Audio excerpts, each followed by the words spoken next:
Hello friends, Kathiawadi કિંજલ્સ કિચનમાં તમારું સ્વાગત છે। તો આજે આપણે બનાવીશું કાઠિયાવાડી સ્ટાઇલ વટાણા બટેટાના શાકની રેસીપી।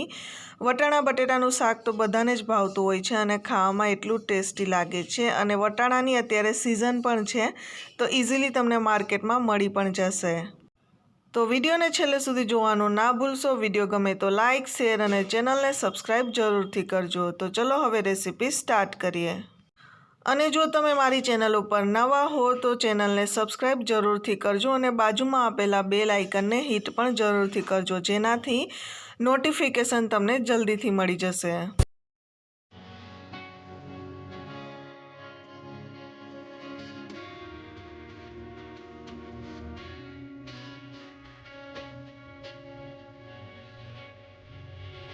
આજે આપણે બનાવીશું વટાણા બટેટાનું શાક। તો અહીંયા મેં એક બટેટું સુધારી લીધું છે અને અહીંયા હું 2 વ્યક્તિ માટે બનાવું છું, એટલે એ મુજબ ક્વોન્ટિટી લીધી છે।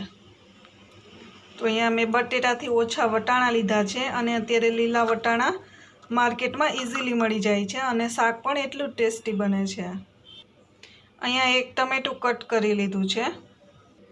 અહીંયા વઘારવા માટે લસણ લીધું છે અને આદુ લસણ મરચાંની પેસ્ટ લીધી છે। તો સૌપ્રથમ આપણે 1 ચમચા જેટલું તેલ લેશું અને તેલને ગરમ થવા દેશું। તો અહીંયા આપણું તેલ ગરમ થઈ ગયું છે, તો હવે પહેલાં લસણ નાખીશું। લસણને બ્રાઉન રંગનું થવા દેશું અને લસણથી ટેસ્ટ ખૂબ જ સરસ આવે છે। અમારે કાઠિયાવાડી ઘરમાં જ્યારે પણ શાક બનતું હોય તો લસણ અને લસણવાળી ચટણી 2 તો હંમેશા હોય છે। લસણની સાથે અડધી ચમચી જેટલું જીરું નાખીશું અને 1/4 ટીસ્પૂન જેટલી રાઈ નાખીશું। જીરું, રાઈ અને લસણ ત્રણેય એકી સાથે સરખી રીતે પાકી જશે। જેવું ત્રણેય પાકી જાય એટલે 1/4 ટીસ્પૂન જેટલી આપણે હિંગ નાખીશું અને અડધી ચમચી જેટલી હળદર નાખીશું। બધું ઉમેર્યા પછી ડાયરેક્ટ આપણે બટેટાનો વઘાર કરી દઈશું।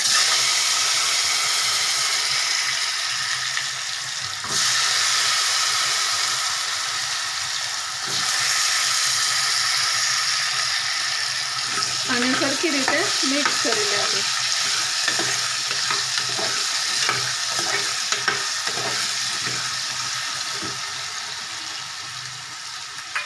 સાથે આપણે આદુ લસણ મરચાંની પેસ્ટ પણ ઉમેરી દેશું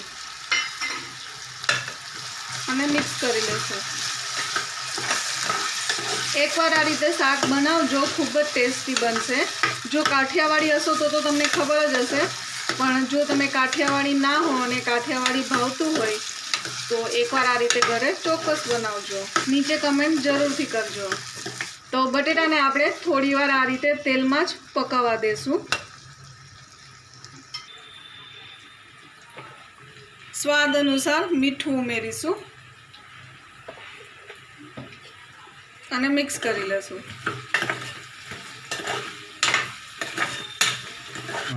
તો હવે આપણે વટાણા ઉમેરી દઈશું। વટાણા ઉમેર્યા પછી સરખી રીતે આપણે મિક્સ કરી લેશું અને વટાણાને પણ તેલમાં ફ્રાય થવા દેશું થોડી વાર। અત્યારે આપણે ગેસની ફ્લેમ મીડિયમ રાખવાની છે અને ધીમી આંચ ઉપર આપણે તેલમાં સારી રીતે ચડવા દેશું બટેટા અને વટાણાને। પછી આપણે 2 થી 3 વિસલ વાગે ત્યાં સુધી રહેવા દેશું, એટલે તેલમાં પકાવવાથી શાક પણ સારું બને છે અને ખાવામાં પણ ટેસ્ટી લાગે છે। આવી રીતે વચ્ચે વચ્ચે હલાવતા રહેવાનું, નીચે બેસી ન જાય એટલા માટે। તો હવે આપણે ટમેટા ઉમેરી દઈશું। 1 થી 2 મિનિટ જેવું મેં તેલમાં ચડવા દીધું છે। હવે આપણે ટમેટા ઉમેરી દઈશું અને મિક્સ કરી દઈશું।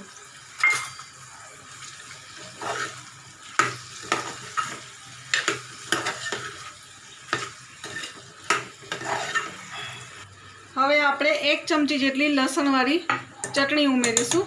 લસણવાળી ચટણીથી ટેસ્ટ ખૂબ જ સરસ આવે છે અને લસણવાળી ચટણી તમે તમારા ટેસ્ટ મુજબ ઓછી વધતી કરી શકો છો, જેટલું તીખું ખાતા હોય એ મુજબ। અને લસણવાળી ચટણીની રેસીપી જોઈતી હોય તો તમને નીચે ડિસ્ક્રિપ્શન બોક્સમાં મળી જશે।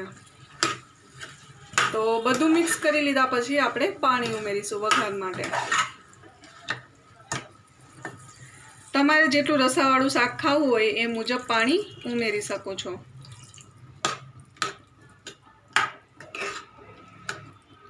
તો હવે આપણે 2 થી 3 વિસલ વાગે ત્યાં સુધી શાકને રહેવા દેશું અને પછી આપણે ચેક કરી લેશું।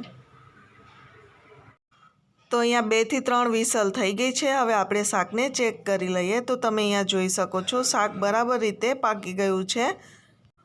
તો પણ હજુ શાકને આપણે 1 મિનિટ જેવું ઉકાળીશું। ઉકાળેલું શાક ખાવામાં ટેસ્ટી લાગે છે અને રસો પણ ઘટ થઈ જાય છે। તો તમે અહીંયા જોઈ શકો છો શાક સરખી રીતે ઉકળવા લાગ્યું છે। તો આપણે 1 મિનિટ જેવું રહેવા દેશું, પછી આપણે ગેસ બંધ કરી દઈશું અને આપણું શાક બનીને તૈયાર થઈ જશે।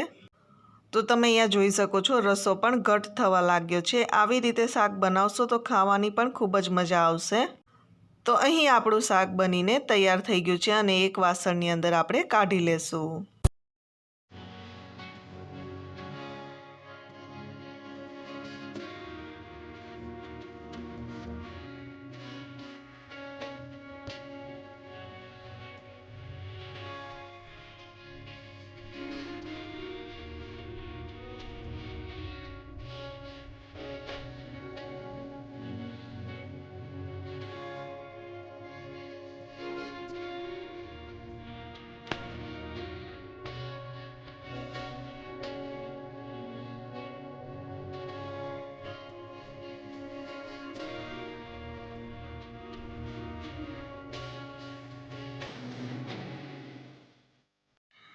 તો અહીં આપણું તૈયાર છે કાઠિયાવાડી સ્ટાઇલ વટાણા બટેટાનું શાક। ખાવામાં એટલું ટેસ્ટી લાગે છે અને અત્યારે વટાણાની સિઝન પણ છે, તો તમને ઇઝીલી વટાણા મળી જશે। ફ્રોઝન કરતાં તાજા વટાણા ખૂબ જ ટેસ્ટી લાગે છે।